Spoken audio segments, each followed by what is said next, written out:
Salut les amis, aujourd'hui on est le lundi 9 mars, ça fait pas mal de temps que j'avais fait des vidéos, alors pour deux raisons principales. La première c'est que fin novembre 2025 ma maison était presque prête, donc on a eu pas mal de boulot avec ma femme, j'avais commencé à vous faire une série de vidéos parce qu'on a fait des potagers là-bas, j'ai un bassin aussi également, et on avait fait une série de vidéos pour vous montrer, j'avais fait venir 7 tonnes de terre.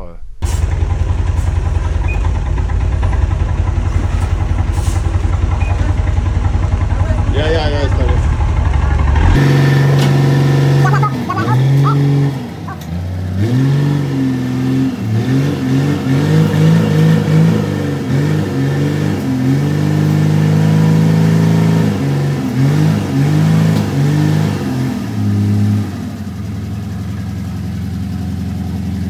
Enfin non, pardon, 7 mètres cubes de terre, donc 10 tonnes de terre que j'avais dû me trimballer dans la maison jusqu'au jardin. Donc j'étais parti là-dessus, mais bon, entre-temps, fin d'année, début d'année 2026, la santé de mon père s'est dégradée, parce qu'il était très malade. Et jusqu'à présent, il tenait bon. Et le 9 février, il est décédé. Donc effectivement, ça a été un petit peu compliqué de refaire des vidéos dans ces conditions. Je suis venu sur le terrain quand même pour essayer de m'évader, mais j'avais pas trop le cœur à faire des vidéos. Donc on est parti en France avec ma femme en février pour voir ma famille avec mon frère, sa femme, ses enfants, ma mère. Mais voilà, on est rentré il y a une semaine et puis on va repartir, on va voir. Ouais, on va repartir. Donc allez, je vous reprends et je vais vous montrer un petit peu tout ce qui a changé sur ce terrain, parce qu'il y a pas mal de choses qui ont changé. A tout de suite. Allez, je vous reprends, on est en face de ce manguier. Alors ce manguier, pourquoi je commence par là? Ce manguier, c'est un des premiers arbres que j'ai planté avec ma femme il y a un tout petit peu plus de 3 ans, donc le 14 février 2023. C'est facile de se souvenir de la date parce que c'est le jour de la Saint-Valentin. Donc il a 3 ans et ça c'est un arbre, voilà, je commence par celui-là parce que mon père, tous les Français, aucun Français n'avait poussé des mangues chez lui. Et mon père, à chaque fois, quasiment toutes les semaines, il me demandait si ça y est, j'allais avoir des fruits sur mon manguier. Donc quand je suis rentré de France, j'ai eu le plaisir de constater quoi? Alors je vais essayer de zoomer. Voilà, là, vous voyez. Attendez, je peux même pas mettre mon doigt, si là. Dans cette zone-là, on voit des espèces de branches avec des fleurs dessus. Ça, c'est ce qui va donner des mangues. Donc c'est un petit peu un miracle parce que c'est un arbre qui a du coup 3 ans. Quand je l'ai planté, il m'arrivait au niveau de la rotule, donc il faisait quoi, 40 cm. Donc c'était ridicule. C'est des arbres qui vont plutôt mettre 6-7 ans à produire. Et là, en 3 ans, un petit peu comme un clin d'œil de mon père, quand je suis revenu, j'ai constaté qu'il était en fleurs. Donc je l'ai planté en même temps que celui-là, ce manguier là et cet avocatier là. Et j'ai regardé, j'ai pas vu de fleurs. Mais c'est pas parce que je les vois pas qu'elles y sont pas, parce que c'est assez dense et les fleurs sont assez petites. Donc c'est pas forcément super visible comme ça en hauteur. Donc petit, ça veut pas dire que je vais avoir des fruits, hein, il va peut-être avorter. Mais ou en tout cas s'il me fait des fruits, il va m'en faire une dizaine, pas plus. Mais en tout cas c'est super de commencer à avoir des fruits, il va monter en production. Ensuite, qu'est-ce que j'ai fait? Donc là vous voyez des tas de gravier là.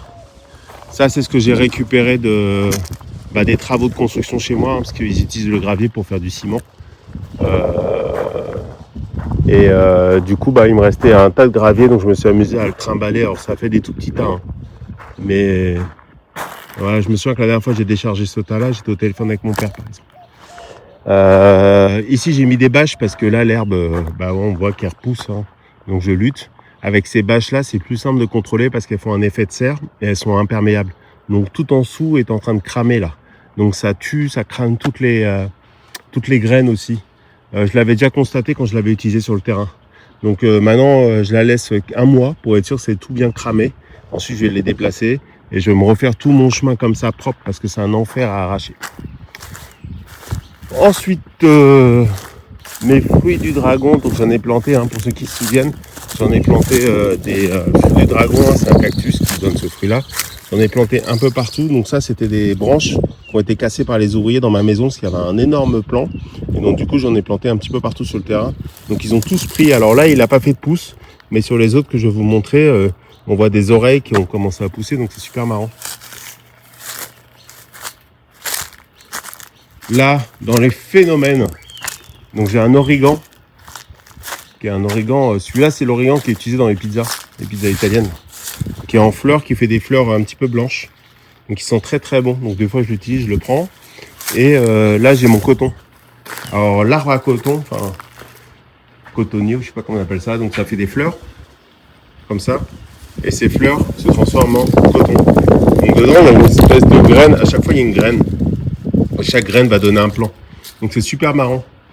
J'ai récolté, ça c'est un seul plant et ça m'a donné déjà énormément de fleurs de coton. C'est assez incroyable le truc. Le seul petit enjeu, c'est comment enlever la graine qui est à l'intérieur. Donc de ce que j'ai lu, il faudra utiliser comme un peigne pour pouvoir enlever simplement la graine. Ça c'est ma citronnelle qui marche super bien. Donc j'ai coupé un morceau, je l'ai mis dans un petit pot en terre et j'ai vu qu'elle a repris très vite. En 2 semaines, elle a commencé à faire des nouvelles tiges. Donc ça, je l'ai planté chez moi. Là, j'ai 2 bananiers. Bon, au pied, vous voyez ce qui est noir là, c'est des racines de nénuphar et de lotus. Je vais aller faire du nettoyage dans le bassin. Donc c'est des bananiers, ce qu'ils appellent de collection, donc qui sont tigrés, verts, et là j'en ai un rouge. Donc celui-là, ça fait des bananes tigrées. Donc c'est super marrant. Celui-là, je crois pas que ça fasse des bananes rouges. C'est surtout les feuilles qui le sont. Donc lui, il a un peu plus de difficulté ici. Donc je sais pas s'il se fait attaquer par un animal à chaque fois. Par contre, lui, ça va.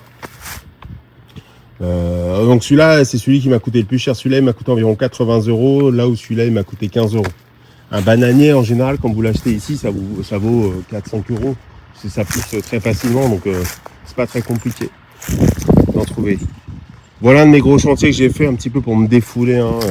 Je me suis trimballé des pierres. Regardez la taille des pierres par rapport à mon pied. C'était quoi ça? Un lézard. Donc je me suis trimballé des pierres.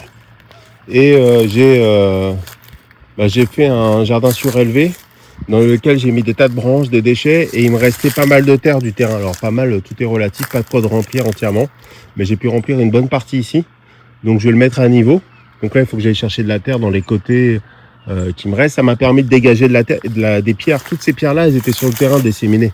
Donc vous voyez la quantité que j'ai pu sortir du terrain pour nettoyer. Et puis là, je vais planter quelque chose. J'ai fait une dérivation avec l'irrigation. Tout ça, c'est ce que j'ai fait pour me défouler. J'arrivais pas très bien à réfléchir suite au décès de mon père et me focaliser sur un truc simple à faire ou assez physique. Ça m'a permis, moi, d'avancer un peu. Ensuite, le bassin. Donc là, le bassin, il est un petit peu trouble parce que je suis rentré dedans pour récupérer des plants pour le mettre dans mon bassin à la maison, mais aussi pour en mettre des nouveaux. J'ai mis ce qu'on appelle des langues de belle-mère. A priori, ça pourrait pousser dans l'eau. Donc là, bon, toute la base est remontée, donc c'est dégueulasse. Mais sinon, avec la pompe à eau, c'est clair comme jamais. Le petit problème que j'ai, c'est que 2 fois, ça m'a fait le niveau vachement baisser. Donc je pense qu'il y a une fuite. Alors je pensais au niveau de la pompe à eau, mais j'arrive pas à voir le tuyau, il est là, je vois aucun eau qui s'écoule. Jeudi, quand je suis venu, j'ai enlevé la pompe à eau et quand je suis revenu, il n'y avait pas de problème de fuite. Donc je me suis dit, sous cette rivière-là, peut-être qu'il y a une fuite dans la bâche. J'ai rien vu là aujourd'hui. Donc je suis un peu en train de sécher pour savoir d'où vient la fuite, parce que visiblement, elle est surtout là quand la pompe à eau fonctionne. La pompe à eau qui est là. Ici, là, d'ailleurs, les roseaux autour de la pompe à eau sont hyper heureux. Ils n'ont jamais été aussi rayonnants que depuis que j'ai mis cette pompe à eau surpuissante. D'ailleurs, au global, tout fonctionne très bien maintenant que j'ai mis la pompe à eau. Et ce qui est normal parce qu'on oxygène l'eau. Et du coup, il y a les bonnes bactéries qui viennent s'installer, qui aident à la décomposition et qui facilitent le travail des racines pour capter les nutriments. Mais voilà, ça fait partie des petits boulots que j'ai. C'est de trouver d'où pourrait venir cette fuite à eau. Parce que si ça vient pas du tuyau, parce que visiblement il n'y a pas d'eau qui s'écoule, si ça vient pas de la cascade, ça veut dire que c'est un trou là-dedans, mais pourquoi ça ne serait pas écoulé pendant que j'ai arrêté la pompe à eau? Aucune idée. bizarre. Sinon dans le bassin il y a plein de petits têtards, il y a plein de poissons, il y a plein de grenouilles, il y a plein de filles, donc je vois des oiseaux se balader autour, des beaux oiseaux, donc c'est super cool. Ça fait vachement plaisir. Ensuite, deuxième variété d'origan. Ici, regardez la taille des feuilles. Donc c'est très médicinal celui-là, c'est aussi donné aux animaux, ça renforce leur système immunitaire quand ils ont besoin. Mais ça fait des fleurs mauves, c'est assez marrant. Mes basiliques, mes deux basiliques, j'en ai un là et un là-bas, ils étaient hyper en fleurs, donc je pense qu'ils ont manqué un peu d'eau parce qu'on a eu des chaleurs un petit peu particulières. C'est pas très grave. Sinon, j'ai une de mes aloe vera qui est montée en fleurs, je n'avais jamais vu ça. Donc vous savez, les aloe vera, ça peut se reproduire via la racine, mais j'imagine que là il y a des graines et que ces graines peuvent donner des bébés aloe vera. Donc oui, on voit ici, hein. Là on voit plein de jeunes pousses d'aloe vera, ici aussi. Après il faut les séparer pour les mettre un petit peu ailleurs, mais ça se propage assez facilement sous ce type de climat. Donc ça c'est pas mal. Là tout ce qui est sec, c'est du curcuma que je devrais déraciner, mais le problème que j'ai, c'est que je voudrais trouver la bonne façon de l'exploiter. Parce que la dernière fois j'en ai déraciné une grosse quantité, j'ai suivi un mode opérateur sur ChatGPT qui était de le faire bouillir 20 minutes je crois, après le laisser sécher et ensuite de le moudre, mais ça n'a pas du tout marché. Pas du tout. Mon petit laporus sur le poil de la bête, il était un petit peu malade. Donc là je l'ai retaillé un petit peu et je me suis assuré qu'il y avait de l'eau qui coulait pas très loin pour qu'il soit toujours irrigué. Mais voilà, il va bien. Et voilà mes pitayas dont je vous parlais. Donc là on voit bien, ça a fait 1-2 pouces. Donc il y en avait un deuxième qui était sorti ici, mais en général on vous conseille de couper au début pour que ça puisse se concentrer, pour que le cactus puisse se concentrer sur une seule pousse. Donc là ça m'a fait un deuxième. Donc j'en ai un peu partout des trucs comme ça.